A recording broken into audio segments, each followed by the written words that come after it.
I knew something was wrong the moment I saw the fog. It crept through the dense trees like a living thing, thick and unyielding, swallowing the narrow road ahead. The weather had been clear just an hour ago when I left the small, aging motel on the outskirts of Snowy River. I had hoped to make it to the next town before nightfall. But now, stuck here in this forgotten part of Oregon, the road seemed to stretch endlessly into the unknown. The kind of place no one came unless they had a reason. I didn't even know why I had come. My phone had no signal, my map had betrayed me, and there was nothing but trees for miles. It felt like the forest was pressing in, and I had the distinct, unnerving sense that someone or something was watching me from between the trees. I shook it off. It had to be the isolation, or maybe the fog playing tricks on my mind. Snowy River was just a speck on the map, a place you only passed through if you had no other choice. The kind of town that was just barely alive, where everyone knew everyone and everyone knew your business.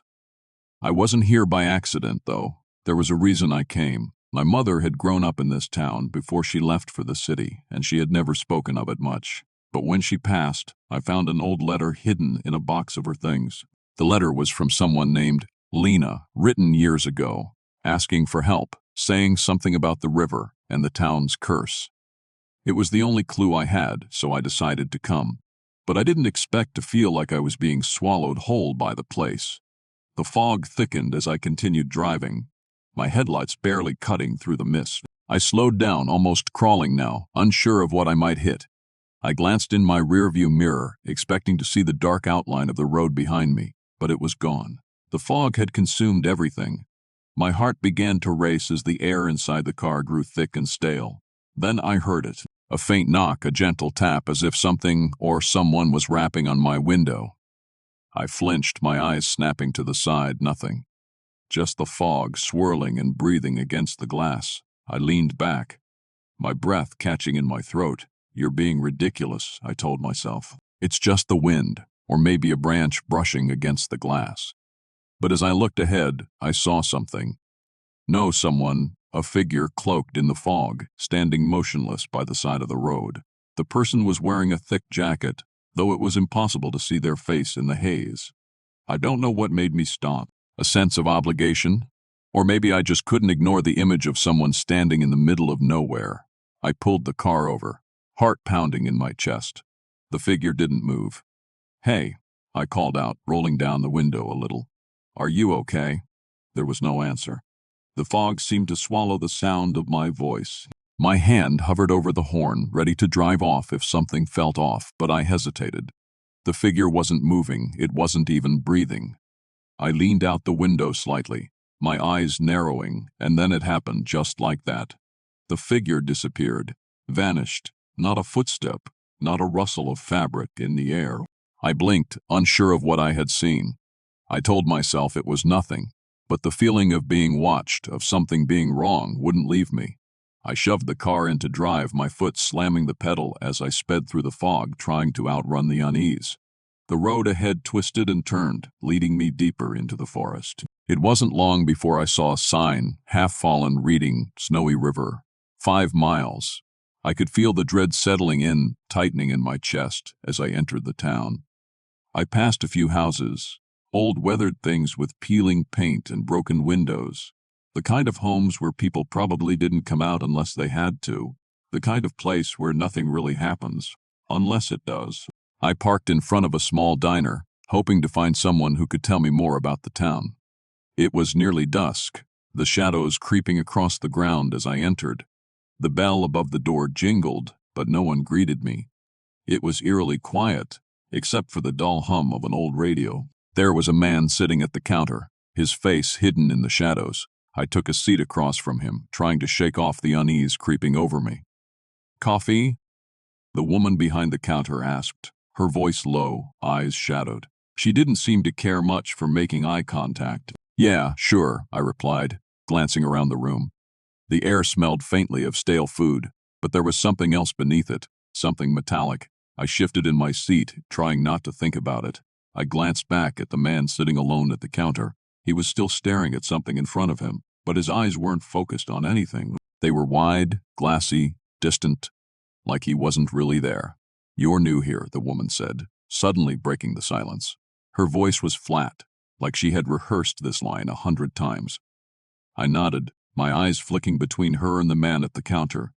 I'm looking for information about the town.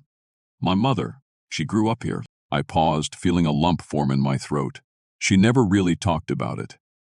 The woman's eyes tightened, her lips pulling into a thin line. Your mother was smart to leave. I felt the hairs on the back of my neck stand up, but I didn't say anything, just stared at her, waiting for more. The man at the counter suddenly turned his head, his gaze meeting mine. His eyes were wide, wild with fear. Don't look into it, he said, his voice trembling. You don't know what you're asking for. My blood ran cold. I opened my mouth to say something, but the words caught in my throat. What's going on here? I managed, my voice barely above a whisper.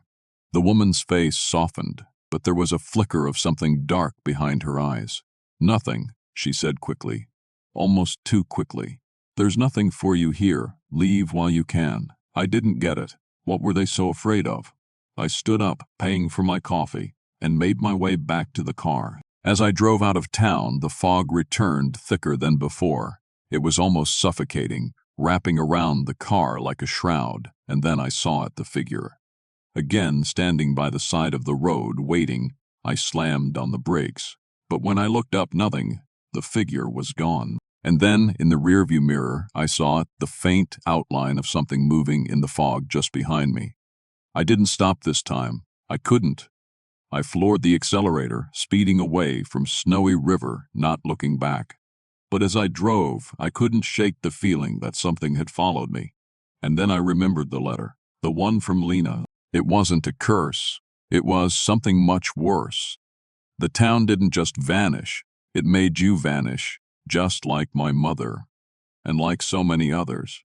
And now, I wasn't sure if I was leaving, or if Snowy River had already claimed me. It started with a feeling. The kind you can't quite explain, but it burrows deep inside of you and lingers like a shadow in the corner of your mind. I remember the exact moment it hit me. The day I arrived in Gakona, Alaska. The sun hung low in the sky, like it didn't quite trust the horizon, casting everything in a sickly orange glow. The town looked peaceful enough, nestled at the foot of the Rangel Mountains. The sort of place where everyone knows everyone, and secrets are kept in tight-lipped silence. It should have been a quiet, welcoming place, but something about it gnawed at me, tugging at the edge of my thoughts. I came to Gakona looking for work construction. Jobs are easy enough to find in small Alaskan towns, but I couldn't shake the feeling that I wasn't meant to be there. It was the way the air felt, thick and biting, like the land itself was holding its breath. The locals were friendly, too friendly, always smiling, just a little too much, as if they were hiding something behind those grins. At first, I thought it was just my paranoia. I'd been in small towns before, and they always took a while to warm up to outsiders. But this place felt different. It was a late afternoon when I decided to walk around the town. The fog had begun to roll in from the mountains, swallowing the streets in an eerie haze. I could barely see 5 feet in front of me. The sound of my boots on the gravel was the only noise I could hear. Then I heard it, a whisper. Soft, almost imperceptible, carried on the wind. I stopped, turned my head, but there was no one there. The street was empty, just the fog, thick and silent. Hello. I called out, my voice breaking the unnatural stillness.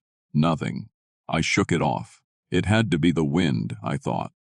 The fog was playing tricks on me.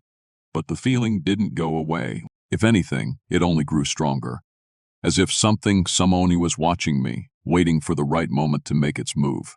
I didn't want to seem paranoid, so I continued walking, making my way to the local bar. Maybe I could shake the unease with a drink and some small talk. Inside, the warmth of the bar hit me like a wave. The flickering light from the fireplace, the smell of beer and aged wood, the sound of low conversation. It should have felt normal. But when I walked up to the counter, the bartender stopped mid-pour, his eyes narrowing as he looked me over. "Not from around here, are you?" he asked, his voice gruff. I nodded. "Just passing through, looking for work." He didn't respond right away. His gaze shifted over my shoulder, and I turned to follow his line of sight. The room behind me seemed to hold its breath. Everyone was staring at me. The group of old men in the corner, the young couple in the back booth, They all had that same unsettling smile on their faces. It was the kind of smile you see on someone who knows something you don't. "I'd be careful if I were you," the bartender finally said, his voice dropping to a whisper. "Gakona has its share of secrets. Best not to go poking around too much." My stomach turned, but I forced a smile. "Just here for a drink." I ordered my beer, paid, and left as quickly as I could. The unease had settled into the pit of my stomach now, heavier than before. That feeling of being watched never left. Later that night, I was lying in the small cabin I rented, the walls creaking with the wind outside. The temperature had dropped sharply, and I could hear the occasional howl of wolves in the distance. I tried to ignore it, but that whisper from earlier kept echoing in my mind. Was it the wind? Was it my imagination? Or was something else out there? I couldn't sleep. I got up and paced the room, trying to shake off the dread that clung to me. The town was so quiet, too quiet. No cars, no distant sounds of people talking or laughing. It was as though the entire town had gone to sleep all at once, leaving me alone in this cold, dark cabin. Suddenly, a sharp knock came at the door. I froze. Who the hell would be knocking at this hour? I hesitated, my heart racing. I hadn't heard anyone outside, and it wasn't like people in Gakona were known for late-night visits. I approached the door cautiously, my hand hovering over the knob. I don't know why, but I knew it wasn't a friendly visit. Before I could open it, the knock came again, louder this time, more insistent. I swung the door open, heart pounding in my chest. But there was no one there. The darkness outside was thick, almost suffocating, but there was no one in sight. Just the sound of the wind and the eerie whispering call of something I couldn't place. I slammed the door shut and locked it. Something wasn't right. That night, I heard more whispers, louder, clearer, as if the wind had learned to speak. I didn't sleep. I couldn't. Every sound seemed amplified. Every shadow seemed to move. The whispers were everywhere now, all around me. They spoke in a language I couldn't understand, but I felt their malice, their cold intent. They weren't just voices, they were threats. By morning, I was exhausted, disoriented, and barely able to keep my mind straight. I couldn't ignore the fear any longer. I had to get out. I packed my things and headed straight for the bus stop, but when I got there, I found the station deserted. No buses, no cars, no people. It wasn't just the people of Gakona, who were gone. The entire town had vanished. I wandered through the streets in a daze, unable to comprehend what had happened. The houses were empty, the shops abandoned. Even the fog had disappeared, leaving the town exposed in the harsh light of day. But then I saw it etched into the side of a building. Barely visible was a name. Hannah Ballard. I'd heard that name before. The bartender. The man who had warned me about secrets. A chill ran down my spine. And then, just as I turned to leave, the whisper came again. This time, it was clear. "Get out before it's too late." I stumbled back, gasping for air. My heart raced in my chest as I looked around for the source of the voice. But there was nothing but the empty, cold town. I was trapped. Gakona wasn't just a town. It was a place where something dark and ancient lingered, something that had taken its toll on every soul that lived there. I wasn't sure if the whispers were supernatural, or if they were the last remnants of something far darker, but I knew one thing for sure. Gakona wasn't empty by accident, and now neither was I. As I turned to run, the ground beneath my feet seemed to shift, the earth itself swallowing me whole. There was no escape. I had become part of the town. Another secret kept in the shadow of the Rangel Mountains. The wind howled as I pulled into the empty parking lot, snow swirling around me in vicious gusts. I had just driven over 200 miles of ice-covered roads to reach this place. The last bit of daylight had long since bled from the sky, leaving behind a bruised twilight that felt oppressive, suffocating. The small town of Dillingham, Alaska, had been quiet when I passed through earlier, but now, as night fell, it seemed to hold its breath, as though it were waiting for something bad. I had been skeptical when I first got the call about this case, a missing person report. In Alaska, that didn't seem like anything out of the ordinary. People went missing all the time, especially in the wild, unforgiving terrain of the far north. But when I looked deeper, I realized this was no ordinary case. The woman's name was Elsa Ford. She was last seen over 20 years ago, in the dead of winter, and despite numerous search parties and investigations, no one had ever found her. Not a single trace. No footprints in the snow. No sign of struggle. Just gone. The locals swore they heard things at night, whispers, shadows moving in the corner of their vision. And now, it seemed, I was about to uncover whatever horrors had been haunting this place. As I stepped out of the truck, the cold slapped me in the face. I zipped my jacket up to my chin and adjusted the brim of my hat. The silence was suffocating. Not even the sound of the wind reached my ears. It was as if the town was sealed in a bubble. I could hear the faint rustle of snow beneath my boots, but that was it. I made my way to the small, dimly lit diner that served as the only place to eat in Dillingham.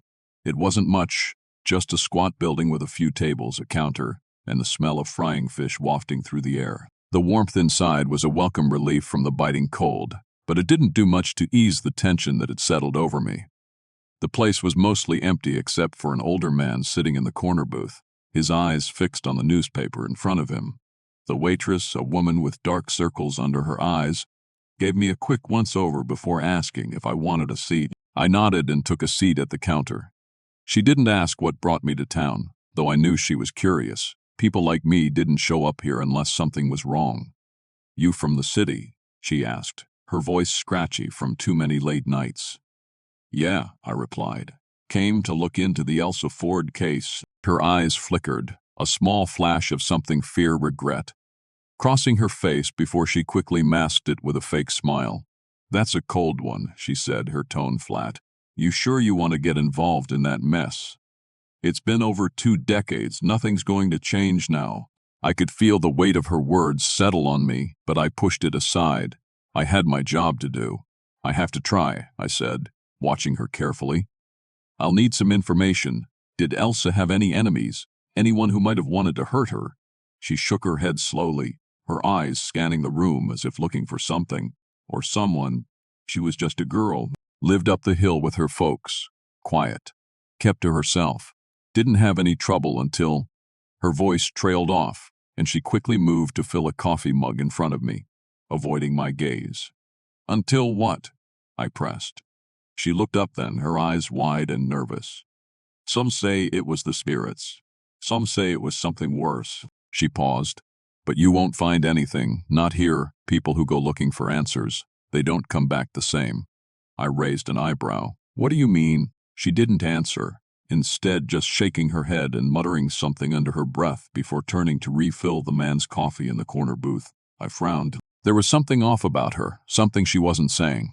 I finished my coffee quickly, deciding I needed to get out of there before I made the woman more uncomfortable.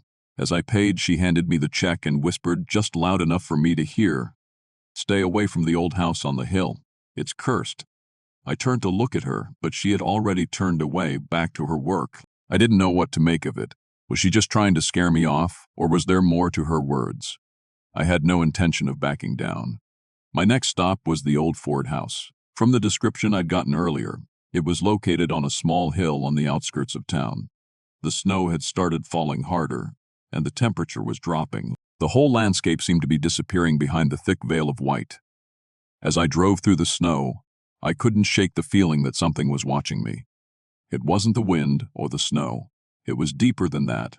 My headlights illuminated the road ahead, and for a brief moment, I thought I saw a figure standing at the edge of the forest just beyond the trees. But when I blinked, it was gone.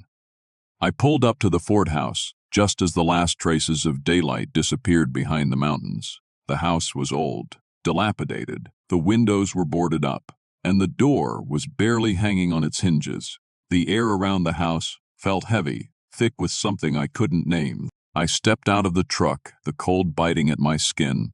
The wind had picked up, and the snow was now falling in thick, swirling sheets. I pulled my jacket tighter around me, the hairs on the back of my neck standing up as I approached the house. The front door creaked as I pushed it open, the sound echoing into the silence. Inside, the air was stale, the smell of mold and decay filling my nose. I stepped cautiously inside, my boots crunching on the floorboards. The house seemed abandoned, deserted, but there was an oppressive feeling that made me want to turn back. I knew that something had happened here, something terrible. I took a few more steps, my flashlight sweeping across the darkened rooms, and then, suddenly, a noise. A faint sound, a whisper, soft at first, but growing louder. It was as if someone was breathing right behind me, their breath close enough to make the hairs on the back of my neck prickle. I spun around, the beam of my flashlight cutting through the darkness. But there was nothing, just the empty, decaying house. The whispers grew louder, closer. "Leave this place." The voice was a rasp, a whisper so cold it made my breath catch in my throat. I spun again, heart hammering in my chest, but no one was there. The air seemed to freeze around me, the temperature dropping rapidly. That's when I saw it, a shadow moving across the wall. No, not a shadow, a shape, a figure, its form twisted, as if it was made from the very darkness itself, and it was coming toward me. I backed away, panic rising in my chest. My mind screamed at me to run, to get out of there. But my legs wouldn't move. I couldn't escape. It was too late. When I woke up, I was back in my truck. The sun was just beginning to rise, the landscape still covered in snow, but the house was gone. No sign of the Ford home, no trace of the figure. Nothing, but I knew what I had seen. I wasn't insane. I wasn't dreaming. Something had happened in that house, something that still lingered there, trapped in the cold shadows. And as I drove out of Dillingham, I couldn't shake the feeling that I had left something behind, something that might follow me forever. The coldest case was still unsolved, but the town's nightmare had only just begun. I don't know what I was expecting when I moved to this place. I guess I thought it would be quiet, peaceful, even. The kind of quiet that makes you think you found the last untouched corner of the world, a place where you could finally breathe after years of city noise. But that is not what I found. I had come to this small town in Oregon to escape. The city had swallowed me whole, too fast, too loud, too many people. So when the opportunity to rent a cheap cabin for a few months came up, I jumped at it without a second thought. It was tucked away in the woods, miles from the nearest neighbor, in a town with only a handful of people. I figured, perfect. It started with something small. A strange feeling that had followed me since the moment I arrived, like the air itself was holding its breath, waiting. But it was easy to shrug it off. The cabin was old, the creaky floorboards, the drafty windows. They all made it feel like I was living in a place that had been forgotten for decades. It wasn't anything out of the ordinary for an old, secluded house. The first night I slept poorly. There were sounds, small ones at first, just the house settling. But as the night wore on, I began hearing something else, like footsteps, slow and deliberate. Just outside the cabin, I lay there, frozen under the covers, listening. Every few minutes there was a soft crunch of snow, followed by a pause. Then another set of crunches, closer this time. I convinced myself it was just animals, maybe deer or a stray dog. But when I checked outside the next morning, the only footprints in the snow were my own. The next few days weren't any better. The feeling of being watched grew stronger, like eyes were following me every moment I was outside. It wasn't the kind of fear you get from hearing footsteps. This was different. This was a deep, visceral feeling, the kind that makes your skin crawl and your breath hitch. But I didn't let it get to me. I kept my head down, unpacked, and tried to ignore the creeping dread. One afternoon, while I was cleaning the small porch, I noticed something unusual in the snow. A set of footprints leading into the woods. They were too fresh to have been left by anyone else. But there was something wrong about them. They were uneven, like whoever made them had been stumbling or dragging their feet. There were no signs of where they'd come from, only the tracks leading into the forest, vanishing behind the trees. I stood there for a long time, staring at the tracks. My heart thudded in my chest. What made those footprints? I convinced myself it was just a weird animal trail, maybe a bear, but something about them just didn't sit right. I had to follow them. I don't know why I did it, but I found myself walking through the snow, following the trail. The woods here are dense, thick with tall, dark trees. Even in the middle of the afternoon, the sunlight barely pierced through. The silence was deafening, and I couldn't shake the feeling that I wasn't alone. The trees creaked in the wind and the snow crunched beneath my boots. It wasn't long before the footprints led me deeper into the woods, and that's when I noticed something truly strange. The snow around the tracks was disturbed, as if someone or something had been moving through it in a hurry. But the footprints didn't line up. They were scattered, uneven, sometimes overlapping, as though they had been placed haphazardly. A deep shiver crawled up my spine. It was as if the ground itself was trying to hide something, but what? I wasn't sure. I wanted to know. I turned back, walking quickly, as the cold began to creep under my skin. As I neared the edge of the woods, I heard it again. The crunching of snow behind me, slow, deliberate, like someone was following me. But when I looked over my shoulder, there was no one. I spun around, my heart hammering in my chest. But there was only the vast emptiness of the woods stretching out in front of me. I didn't sleep that night. I stayed in the cabin, staring at the walls, listening to every creak and groan of the old wood. The wind howled outside, and I could hear the snow hitting the windows like 1,000 tiny fists. But that sound, the sound of footsteps, didn't stop. It came again. This time, closer. They circled the cabin, slow and methodical, like the person, or thing, was trying to get a sense of the place, trying to get to me. At some point in the night, I heard a voice, barely a whisper, like a breath against the glass. Get out. It wasn't the wind. I swear. It wasn't. It was something else. Something that knew I was here, knew I was alone. I ran to the window, my breath fogging the glass. But there was nothing outside. The snow was still, untouched. My pulse raced as I backed away. But when I turned, I caught sight of something in the reflection. A shadow. It was tall, standing just outside the cabin, its figure indistinct but unmistakable. My body froze for a moment. I thought I imagined it, but then I heard it again. Footsteps, slow, drawing closer. I bolted out the door, into the frigid air, not even thinking about grabbing my coat. The snow stung my skin, but I couldn't stop. I had to get away. I ran into the woods, my lungs burning with every breath. My mind consumed with one thought: the footprints.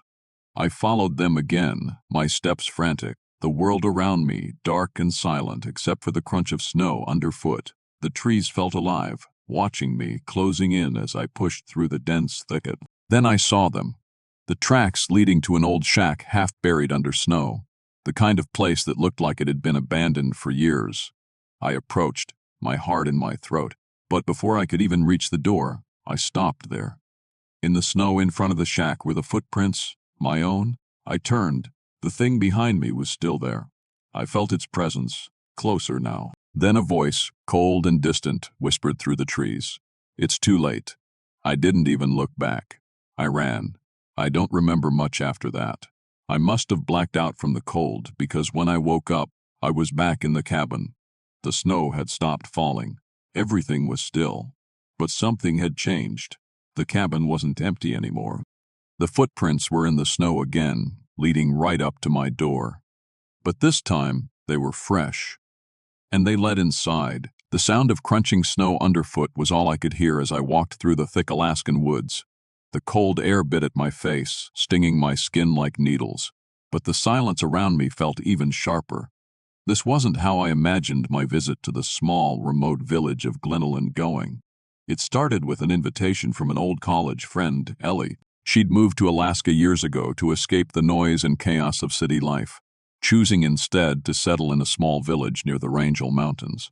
At first, it seemed like the perfect getaway. No distractions, no busy streets, just Nate. But what Ellie hadn't told me, and what I was only beginning to understand, was that Glenallan wasn't as peaceful as it seemed.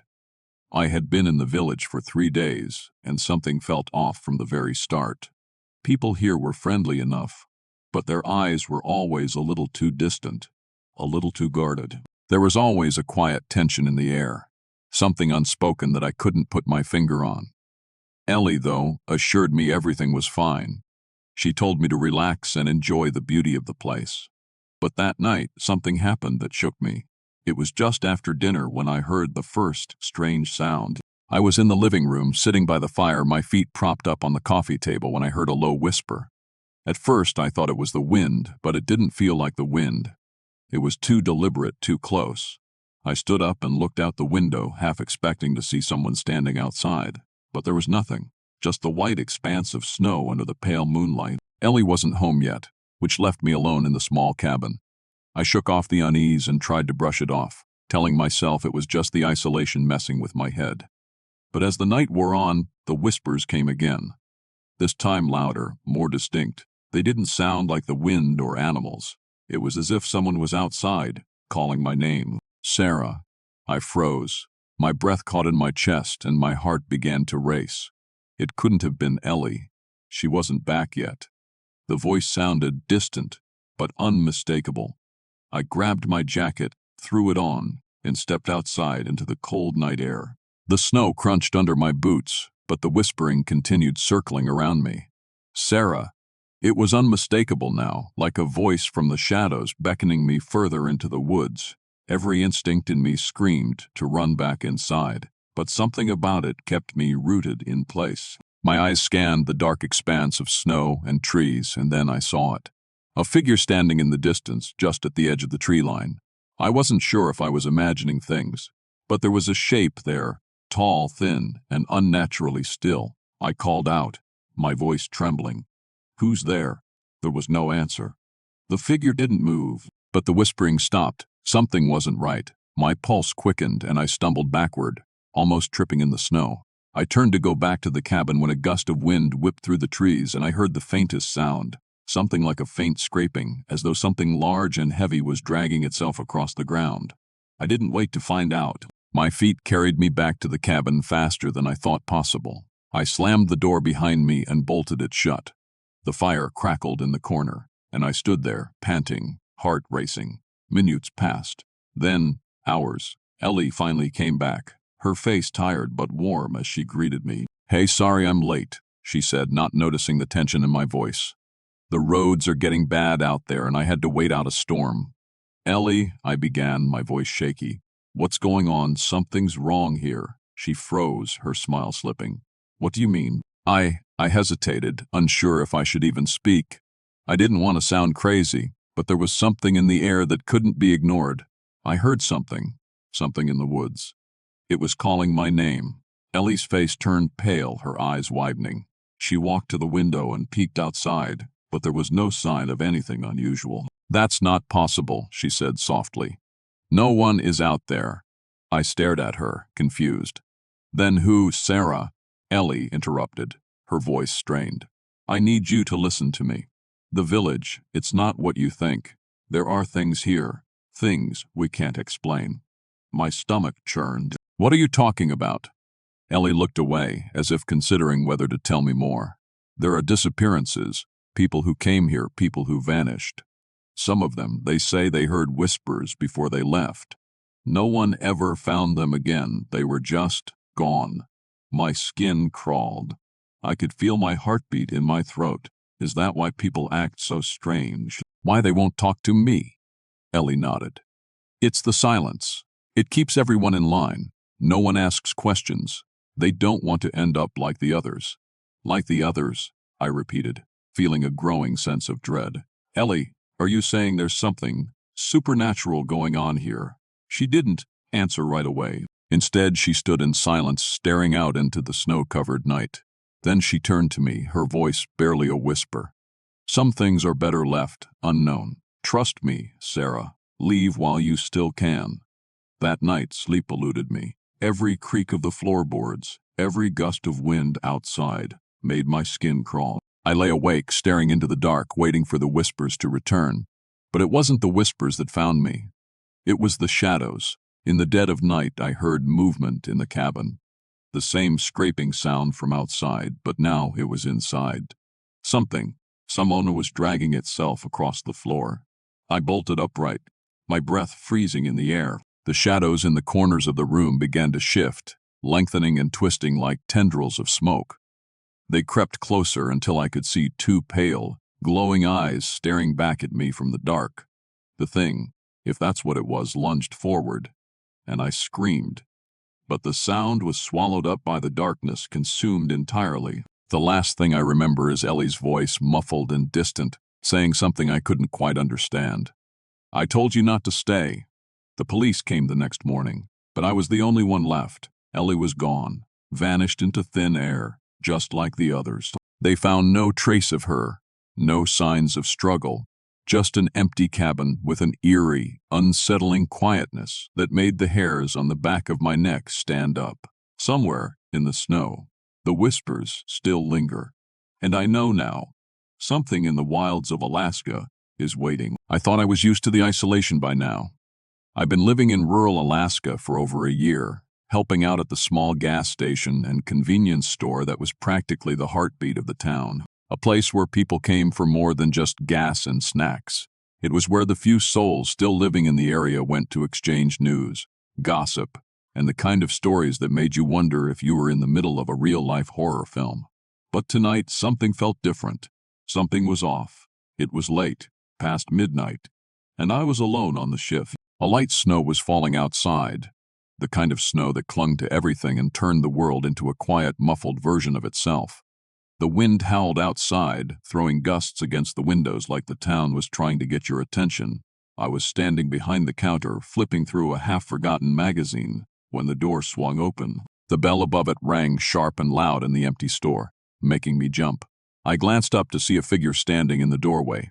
At first I thought it was just a local, maybe one of the drunks who tended to wander around after dark. But then I noticed something. The man was covered in blood, not just a little. It was everywhere, on his clothes, his face dripping from his hands. His clothes were ragged, and his eyes were wild, almost feral. I froze, the magazine slipping from my hands to the floor with a soft thud. Help! His voice was hoarse, barely a whisper, but it carried through the air like a plea for mercy. What happened? I stammered, the blood draining from my face. The man took a slow step forward, his eyes scanning the small store like he was looking for something, or someone. I could barely breathe. There was a moment of silence. Then a loud crash came from outside. It sounded like something heavy had fallen, but it was hard to tell through the storm. Please, I need. He stopped short, his voice breaking off as he staggered toward the counter, falling onto the edge of it. I was paralyzed, not knowing whether to help him or to run. I could see that the blood on his clothes wasn't fresh. It had dried, crusted at the edges. But what was worse was the smell. It wasn't just blood. There was something rotten in it, something that twisted my stomach. "Tell me what happened," I asked, my voice shaky. "Are you okay?" The man just stared at me, eyes wide, pupils dilated. He didn't seem to hear me. Then, just as I started to think maybe he wasn't all there, he whispered, "You shouldn't have come." Before I could respond, the door slammed open again. This time, the gust of wind brought something more than just the cold. It brought a whisper, a voice barely audible but unmistakably clear. "Get out. Leave now." The voice came from behind me, from the dark corner of the store. My heart thudded in my chest. I slowly turned around, trying to steady my breath, but the air in the store felt heavy, almost oppressive. There was no one there. I quickly looked back to the man, but he was gone. I blinked, confused, heart racing. The door was still open, the wind howling in like it always did during these kinds of storms. But where had the man gone? I took a few hesitant steps forward, my skin crawling, my instincts screaming at me to get out. That's when I saw the footprints in the snow. They weren't fresh. They were old, like someone had walked through them weeks ago. The blood trail led to the back of the store toward the storage room. The hairs on the back of my neck stood up. I wanted to call the police, but I couldn't. I had no cell signal out here, and the landline had been out for a few days now, thanks to the storm. So, I did what any rational person would do in a horror movie. I grabbed the nearest flashlight and went to investigate. The door to the storage room creaked open, and I stepped inside. The flashlight beam flickered as it passed over shelves filled with canned goods and boxes. But it was what lay on the floor that made me freeze. Blood, dark, dried blood that coated the floor like a layer of tar. There was no sign of a body, but the blood, there was too much of it. And then I noticed the wall. It was covered in something, writing, jagged and desperate. At first, I couldn't make it out, but as I moved closer, the letters became clearer. "It never stays dead." I stumbled backward, my breath coming in short, panicked gasps. This was insane. It couldn't be real. The man, the blood, the strange message. Nothing made sense. And then the voice came again. This time it was right behind me. "You're too late." I spun around, but no one was there. The room was empty except for the cold, dead air and the creeping sensation that something was watching me. My legs shook, and I turned to leave, but I couldn't. Something kept me rooted to the spot. That's when the door slammed shut behind me. I screamed, pounding on the door, but it wouldn't budge. The air grew colder, colder than it had ever been, and I felt an overwhelming sense of dread settle into my chest. Something was in here with me, something that had been waiting for me. The walls around me began to shift, as though they were alive. The blood on the floor seemed to spread, creeping like a living thing, dragging itself toward me. And then I saw a figure barely visible in the dim light, standing just at the edge of the room. Its face was covered in shadows, but I could see its mouth move.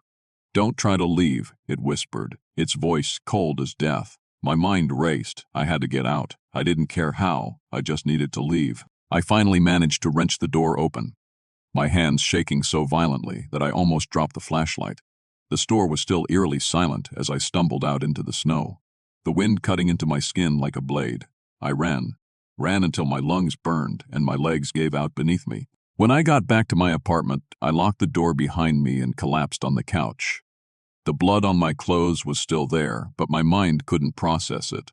All I could think about was what I had seen, the message, the figure, the blood, the whispers that wouldn't stop. And as I lay there wide-eyed and trembling, I remembered something the locals had said, something I had dismissed as just another story. This town, it has a history. You shouldn't stay. Once you hear the voices, it's already too late. I don't know if I'm going mad or if it's already too late, but one thing is certain, I'm not safe. I hear them every night now, those whispers. They're getting closer. And the worst part, I'm starting to understand the message on the wall. It never stays dead. I've never been the type to scare easily. I grew up in a rough part of town with more than a few run-ins with bad guys in worse situations. But even I couldn't shake the dread that settled over me as I pulled into the small town of Coldwater, Alaska. I had only come to visit for a few days just to get away from the noise and mess of city life. But something felt off. I hadn't noticed it at first, but now that I was here, it was all I could focus on. The silence, the unnerving quiet that weighed heavier than the dense mist rolling off the frozen lake nearby. It wasn't the peaceful quiet you might expect from a small town. No. This was the kind of quiet that made your skin crawl, like the land itself was holding its breath, waiting for something. The first thing that struck me was how empty it was. The streets were all but deserted. There weren't any stores open, no cars and driveways. The houses that I did pass by looked abandoned, boarded-up windows, yards that hadn't seen a lawnmower in years. Yet there were lights on in the distance. I was sure I'd seen someone, maybe a shadow moving across one of the windows. But there was no one around. I tried not to think too much of it. Just a sleepy town, I reasoned. Probably just the time of year. Winter was harsh up here. I parked my car by the inn, the only place that seemed remotely open. The wooden building creaked in the wind, its faded paint peeling away like old skin. Inside, the warmth hit me like a punch in the face, a sharp contrast to the biting cold outside. A lone, elderly woman stood behind the counter, her eyes locked on me the moment I stepped inside. She didn't smile, she didn't greet me. "You here for the night?" she asked, her voice raspy. I nodded, trying to shake off the feeling that something wasn't right. "Yeah, just passing through," I said, trying to sound casual. I signed the register, but when I handed over the cash, she just stared at me, her wrinkled hands slow to take it. "Coldwater doesn't get many visitors anymore," she said after a long pause. "Most of them stopped coming years ago." "Why?" I asked before I could stop myself. The woman's eyes flickered, as if she was deciding whether to answer. "Not many left to come, I suppose. Not many care to either." Her voice lowered to almost a whisper. "Too many things that don't make sense out there." She pointed to the window, and I noticed the frost creeping up along the edges of the glass, forming strange patterns. The wind howled against the side of the building, making the windows rattle. I nodded, uneasy now. "Sounds like the weather's rough up here." She gave me a long, searching look as if weighing her words carefully. "It's not the weather you should be worried about," she said softly. "It's what's been left behind." I felt the hairs on the back of my neck stand up. I didn't ask her what she meant. Instead, I took the key to my room, mumbled a thank you, and left her strange, piercing gaze behind. The room was small, sparsely decorated, but clean enough. I tried to shake off the unsettling feeling from earlier, but the quiet outside seemed to close in on me. The wind had picked up, howling as it swirled through the trees just beyond the inn. Every once in a while, I thought I could hear footsteps outside. But when I looked through the small window, there was nothing but white. It was the kind of storm that made the world feel like it was closing in on you. And I couldn't shake the feeling that I wasn't alone in this place.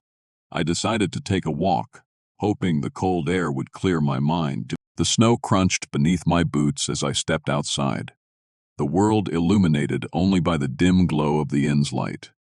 The wind was fierce, but it didn't mask the feeling of being watched.